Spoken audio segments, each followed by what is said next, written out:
Well, let's break it down into 9 key points. Number 1 is clear scope. Number 2, interface boundaries.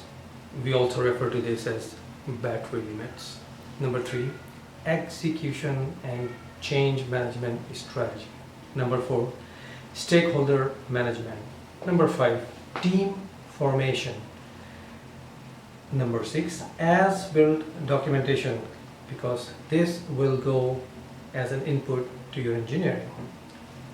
Number 7, execution from the appropriate organizational hierarchy.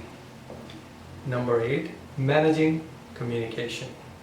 And number 9, healthiness of assets, including field devices and any black box. There are a few that pop out. 1, many old DCSs are centralized and have solid state components. When transitioning to distributed systems, matching functionality and convincing clients to the advantages of the new system becomes a challenge. Also, interfacing components, for example, field devices, black boxes, and third-party systems may not be following the current standards for interfacing. Number 2, clear role and responsibility, if not negotiated from the very beginning, poses a huge challenge. For example, operation and maintenance, technical department, QA, QC department, and the sponsor may not be equipped with design knowledge or may not be willing to engage or make decisions when needed.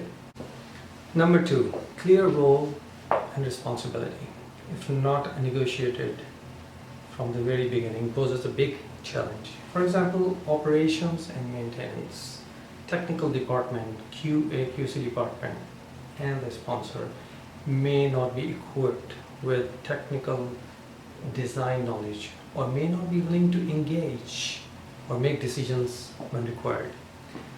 A dedicated upgrade team with selected members from client's organization is required. And in a cross-functional project, this is always a key factor that should be managed during the life cycle of the project. Number 3, client expectation management. Client expect OEM and vendors to reverse engineer when required, search for documentation in their data room, and understand process. Most of the time, this is excluded from the bid documentation and becomes a gray area for everybody. End result is difficulties during execution and an unhappy client. Number 4, handover to operations. If a clear milestone and handover criteria is not agreed from the onset, this can pose a big hurdle, especially in the brownfield upgrades. Number 5 is schedule challenges.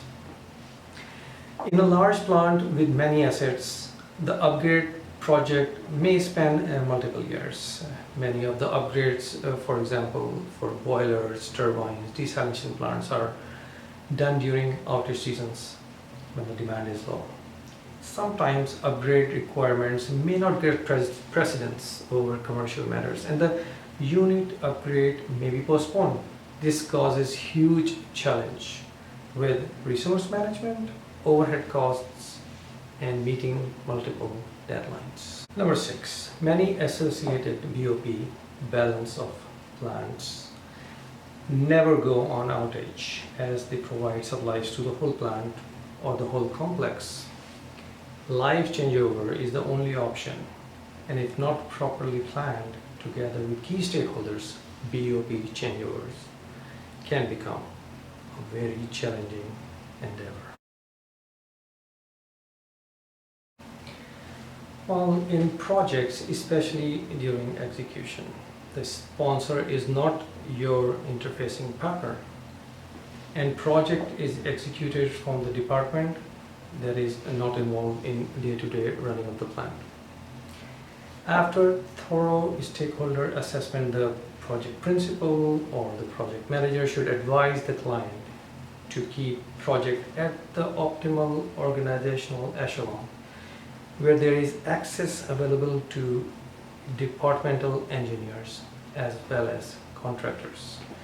Project managers should use Mott MacDonald's a zipper approach to interact with key players in the organization.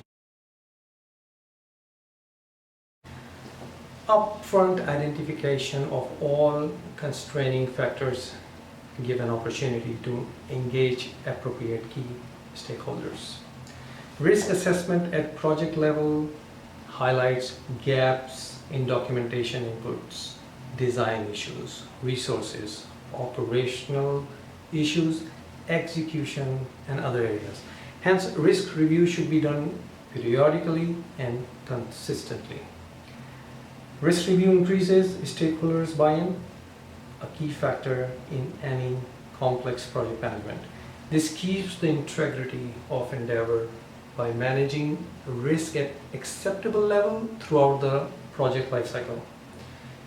Remember, the best project is the one where the risk of project failure progressively reduces as the project progresses.